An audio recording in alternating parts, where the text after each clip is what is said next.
আমাদের প্রতিষ্ঠানের নাম ইকো গার্ডেন। এটা জি ইকো গার্ডেন, এটা বানেশ্বরে পুঠিয়া থানাতে অবস্থিত।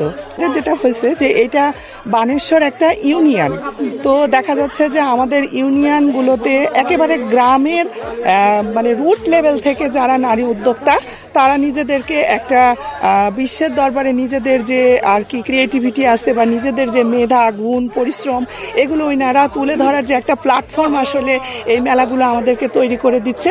তো ঠিক এই মানে মেয়েদেরকে আরো একটু মানে যুগোপযোগী করে তোলার জন্য আমরা স্মার্ট বাইকগুলো যেগুলো খুবই সাশ্রয়ী, আমরাও একটু ভাবছি যে একটু অল্প দামের মধ্যে আমরা একেবারে নিম্নবিত্ত থেকে মধ্যবিত্ত বা আরেকটু যাদের ক্ষমতা আছে বিত্তবান অল্প দামের মধ্যে তাদের মধ্যে কিভাবে এটা একটু হাতে তুলে দেওয়া যায়।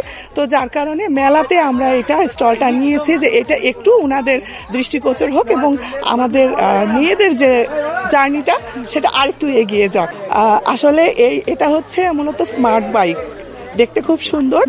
আর দ্বিতীয় কথা হচ্ছে যে এখানে আসলে তেল বা পেট্রোল বা ডিজেল মানে পরিবেশে যে ধরনের কেমিক্যালগুলো আসলে আমাদের ক্ষতি করছে এই বাইকগুলোতে কিছুই লাগে না।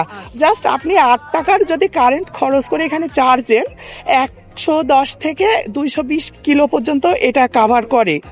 আবার এখানে যেটা বিষয় হচ্ছে যে এটা খুবই কিন্তু হালকা ওয়েটলেস, তো যেটা আমরা মেয়েরা খুব অনায়াসে এটা কিন্তু ব্যবহার করতে পারি। এবং আপনি হয়তো একটু খেয়াল করবেন যে এর ভেতরে কিন্তু অনেক জায়গা আছে, আপনি অনেক পার্সেল নিতে পারেন।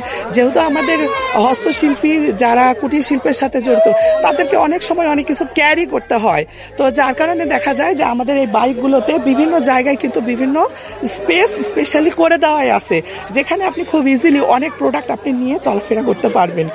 অরেঞ্জ হয়, ইয়েলো হয়, ব্লু হয়, 3 হুইলার হয়। যারা 2 হুইলার চালাইতে অভ্যস্ত না আমরা তাদের জন্য 3 হুইলার নিয়ে আসি। 4 হুইলারও আছে, তবে এই মুহূর্তে আমার কাছে এখানে যেহেতু স্পেসটা খুব ছোট 4 হুইলারটা এখন আপাতত আমি নিয়ে আসিনি। তবে বেশি আর কি চাহিদা থাকে আপনার হচ্ছে লাল এবং খয়েরি কালারটারই বেশি চাহিদা থাকে। ব্ল্যাক আসলে এটা তো হস্ত কুটির শিল্পটাই আসলে এখানে মেইন একটা ইস্যু ছিল, তো যেহেতু লাল কালারটা রিফ্লেক্স করে বেশি, তারপরে এটা একটু ব্যতিক্রম আয়োজন দেখে আলহামদুলিল্লাহ সবারই দৃষ্টি আকর্ষণ হচ্ছে। আমার ইকো বাইকটা মানে ই বাইক যেগুলো আসলে এগুলো একটু প্রচার হচ্ছে।